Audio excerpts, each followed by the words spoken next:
Yeah, good evening, my comrades, once again. Those also remember Dukseka because of what I get, some of the comments, some of the phone calls I get, and men and Hamanenera. Then Mango Dukseka.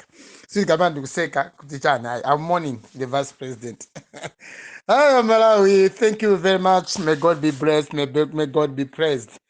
Comrade Karua yesterday was released, and today Comrade Bon Kalindo na also apanga release pamilandu yosaziwira kuti ka cyber chani ka milandu yake so more advanced cases, milandu yovuta kwambiri kuiweruza mkhoti ya cyber crime, and the cyber crime was just introduced without Amalawi kuwauza what is cyber crime all about. Amalawi pena pake this government pena pake so that's why zonse zimene zikuchita kuboma la Chakwera zachilendo. Very unusual things. We're just within unusual. We're in the life of politics of unusualness. Unusualness yeni. Zachilendo zokayoka. Kugwandege, kupa vice president zachilendo. Chichoza kumachi makaya cheni. Tukanga tibe system yeni. Yomoni kosada. What is cybercrime in Malawi? Kwa nakamati cybercrime ndichani. Cybercrime ndichani Malawi. Choti paka mzima ngira napo zinayai. Cybercrime. This is more advanced. In Malawi, we cannot be talking of the meti into Malawi kumalai kuno kumakama za cybercrime. Who are the people to enforce that crime, to enforce that those and now the Malawi called cybercrime ndichani. What is cybercrime? Amakra. Cybercrime ndichani Malawi. Mukamati cybercrime. Haya chakuti cybercrime. Milandu ya Malawi the conduct likely to cause breach of peace. Since I cybercrime is also here. Don't be too civilized when you are not. If you go to feel about cybercrimes here, we don't, because our phones timachita gula movudike chili chonse timagula. There's no way somebody can be talking of cybercrime kumalawi dimeti Amphawi, the poorest nation, one of the poorest nations on earth. But mangana pankanza cybercrime. Malawi. Let's not be joking. The only thing what we need is good leadership. Bas. Kumanga kutungofuna usogera wabwino. Izama cybercrime, kumanga muntu we cybercrime wankulapo. Apa nkhani ya ndege. Palibe wafufuza, palibe amene angafufuze nkhani ya ndege kumalawi kunoko. Olatabwera ma international investigators asafufuza cha. Akapita kutitenga ndikubwereza zimene zizi. So zama cybercrime zimsamaopyere anthu ya. Sichiopyezo because if we have not yet there. People are not sensitized about the cyber crimes. Sana tuuze tamakira zama cyber crimes.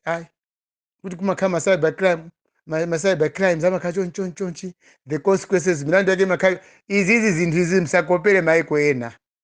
Kumaiko ena kumakayo zimene sizimachitika pia. Everyone is controlling his own gadget. Ayesa ucha control phone yake. Mizi mzina zimene tukupanga zimene tukupasana milandu izi. Zochisa baby manyasa. Ndege inagwa. That's what we know. Unusual thing in Malawi. Ndege yagwa ya vice president for the first time in Malawi. Aliyense ni mulendo ndinkandi mene iyi. Palibe amene akhale opo wanzeru kuposa mmene ndege inagwera kuti angalongosole. Aliyense akulongoswa amene akuziwira yeyo. So kuchanga mkanthu Malawi timachanguka mosiyana-siyana. Ena maona nsanga, ena samaona mochedwa. Taona nsopano anthu anamangidwa pa nkhani ya cybercrime jatulukako.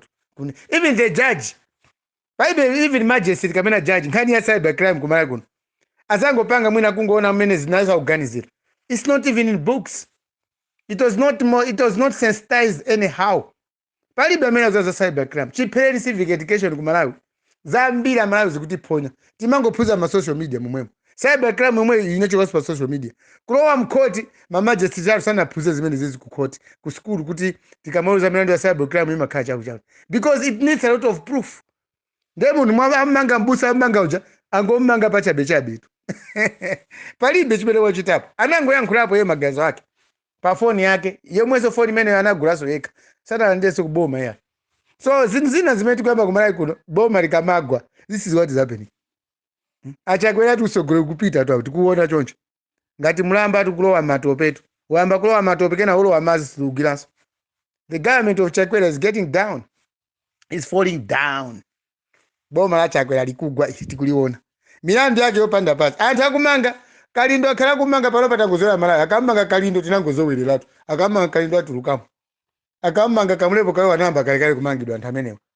siti kapena Malawi nganjenjemere iye akuti kuli ma cyber crime Malawi tentinozona akuziwa za cyber crime ndani ku Malawi kuno ndani akuziwa za cyber crime kapena so even amakira kamachita dab mafoni kumataipa amafoni kamayankhula kumanyoza president sizingakuthandizeni ife sitinafike kumeneko kuma levels amene wa Malawi ndife amphawi basi that's why tifuna msogolero wabwino wochangamuka anthu wabwino anali chimwemwe uti osati enanu enanu bakhalani choncho Malawians are so civilized these days than government boma tuli kuchepa nzeru panopa kufanza ndi anthu Malawi meti tavutika kopya panopa zaule mina iniwe instead of cyber crimes gamali chane enake tikokula kusaso kayankhulidwe wake taziko kamba za ulendo wa ukanani walepherawo basi ulendo wa ukanani walephera it has foiled kukanani kwangoti balala kwaluka kwabwera anthu opita kukanani akuma ndi cyber crime kandi chani kaya I don't know what is this cyber crime MCP kakapeza cyber crime zibwana kwa basi cyber crime yetuka pati even talawa mkoti ne utali wala undi mwandu wa cyber crime ndichani cyber crime it will need a lot of justification of it we need equipment so cyber crime we no pita computer ana kade computer ndali kuti anene kuti waya cross base ndani basi guess maona mukumanga anthu ola kwika awu mawa amene wandaka mulepo sati kamulepo aya ndi abusa you guys zikuchita Malawi za chilendo zinthu zikakhala za chilendo mziko be patient zione zikuchoka pati za chilendo zambira pakugwa pa ndegepo kuti ndege yanyamula vaspace yagwa kuchikangawa forest kunthungwa ndege yagwa za chilendo ndiye kupakaso za chilendo ma cyber crime anu mupita nawo kuti Malawi basi nkhani ya cyber crime apangati jani kuti akumanga fanya da cyber crime ata cyber crime jani mukanati longosora inu azati mulibo mupake za ma cyber crime kumamangira pa anthu mukanauza Malawi what is cyber crime siti kuziziwa what if mungoti manga I just say I don't know cyber crime koma iniyo kumalawi nkhani zimene mungapange za chimizi is conduct likely to cause breach of peace ndiye maziwa ine imene yo kwa za cyber crime is this you are wasting your time kamunaphunza za ma computer kachani za boza you are simunaphunzire singaphunze computer munomo ukhala expert Malawi imene mulili munomo ndi umphawi uli ku Malawi kunoko you can't boma loti nangu yamba is a crisis government it's a broken government a broken system kungoyamba basi moyo wa boma mati choice maitsogoneza anthu tinakhala osaonera TV osaonera UJDS TV hayi mwakokana kungotisogoneza Malawi basi ati ndino zero zake zatundwa zongosogoneza Malawi zongosogoneza Malawi basi so the thing is Malawians comrades bazolo ngatawa kukuzizira kumzimba munaso mabongo sakuzizira kwaziza kuopsa kumzimba lero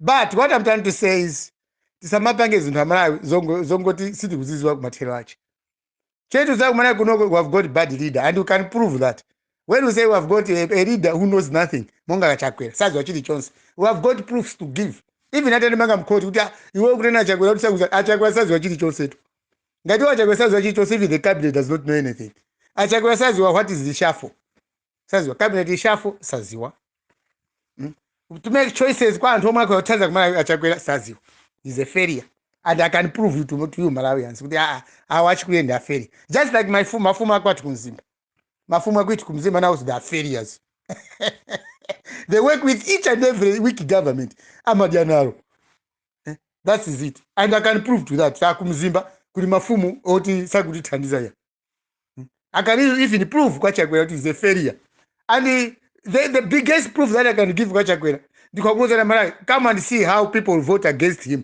by 2025 komaso pa campaign azatu zachani you can even see the failed developments that are zina Chakwera manena zose azinakanika so we have got a failed leader so a failed leader alinde anthu omwe akupanga ati akubwesa nkhani ngati cyber crime Chakwera ngapange zama cyber crime mene mwaonera Chakwera the way the type of the president that we have in Malawi can he talk about something like cyber crime?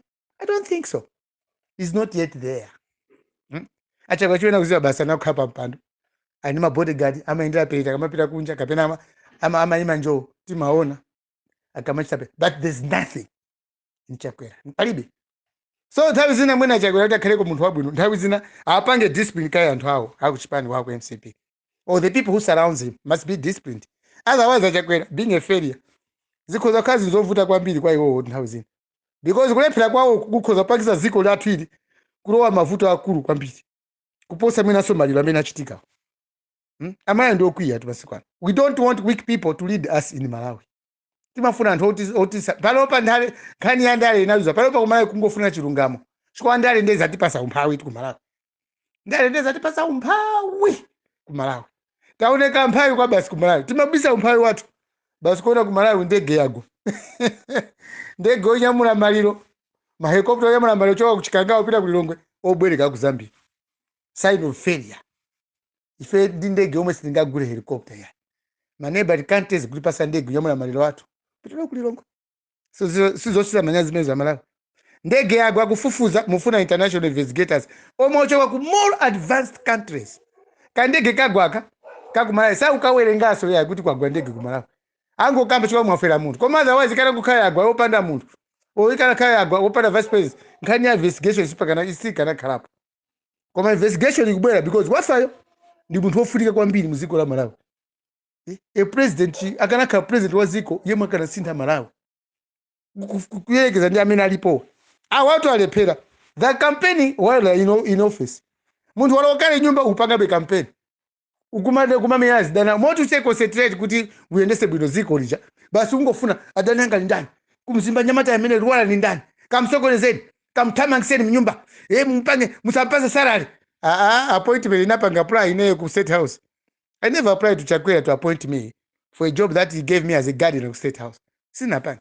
Komanso wanansanga ineyo usanifuza bwino mtima wanga. Basi musampasa salary Rwanda. Mukuzala kusalo Chakwera. Muzala wala kumena anachokera wala kuzuwa kweli. Akuzuwa kwa Chakwera mene Rwanda anachokera. Mwina ndichoka kwa Mulungu amene mamuopa amene mampemphera kuti akupase mvula. Ndimene anachokera ineyo tu. Rwanda ndichoka kumene kumachoka mvula. Mvula ikasowa ndima ifinya ndineyo mvula nyumba mwanga. Amala wosa apasa mvula. Mwina ndineyo.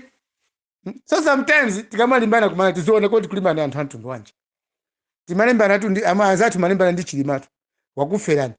Ini mkona nga Chilima wanamwalira. Chilima ndo wa moyo tu. Akupwetekani. Akupwetekani.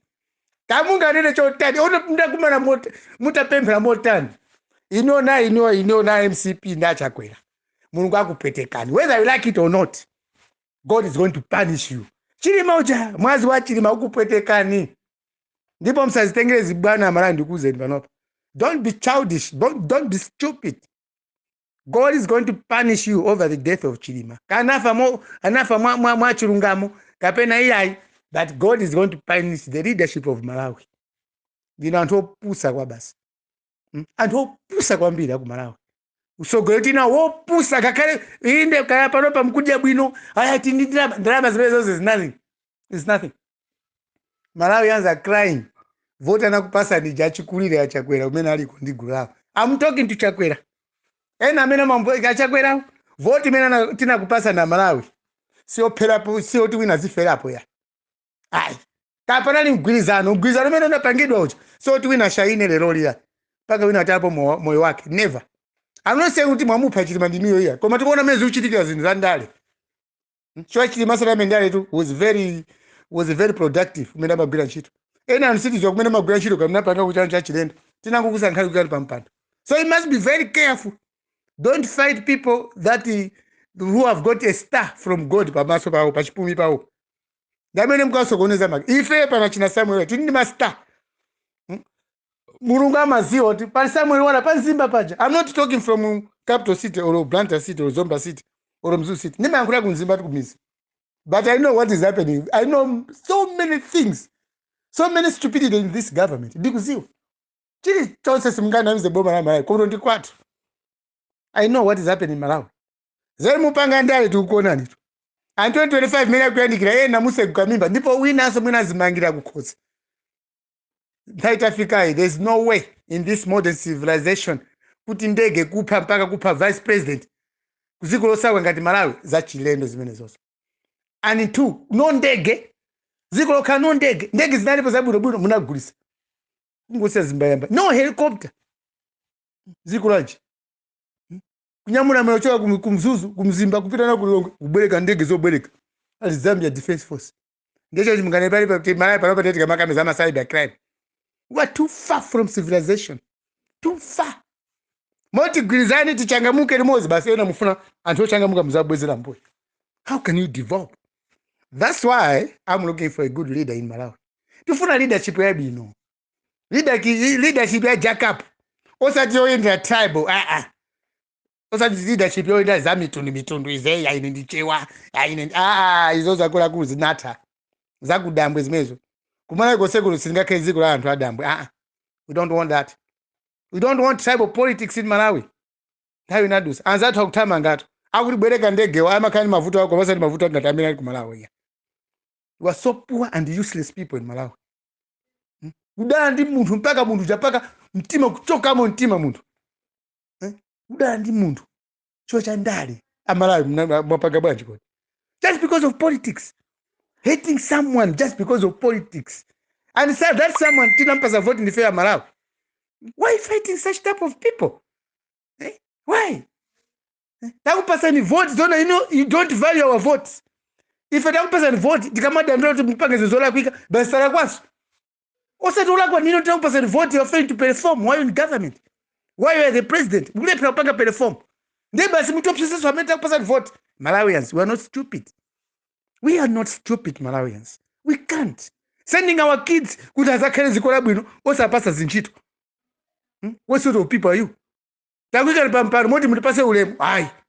Mukamala kwisa usati mbwelesi kuzatifusa kuti kodi apapa zikula kwika zintinga pange bwanji. You never went to school to be voted to that position.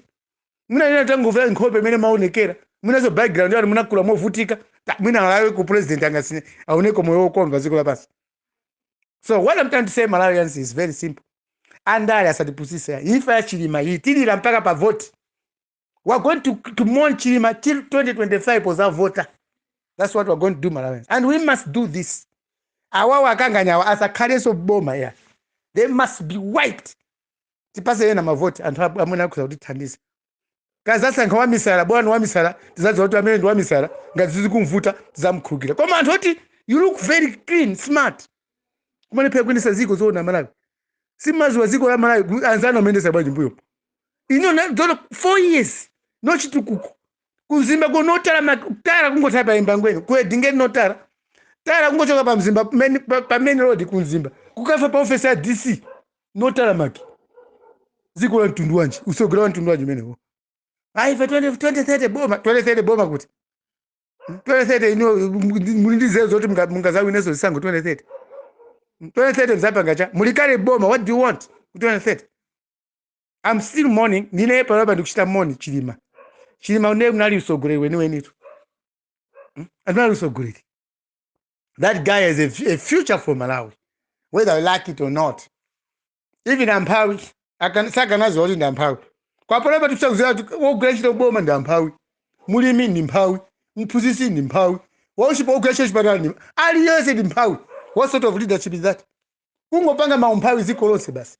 Basi out of pound haja mwapakisa umpawi kuma mangasa kamalira. What is that? Akulira maliro amsogura mena mafuna pa 2025. So kunoko zisangu zimakha every 5 years ito. So mkopi zantu mufuna mkhale boma muzipanga jani boma. Musamagule ndege olo muze kweza zanu ndege zokuta. Kukashika maliro basi ndege zinyamula zako maiko akunja. What sort of people are you? You're not even ashamed. Haina ni majabu ino state house kabeni majabu ino what? Kujabu ino chani. Simapita uchimbuzo kajabu ino. Azaku samadia na oso.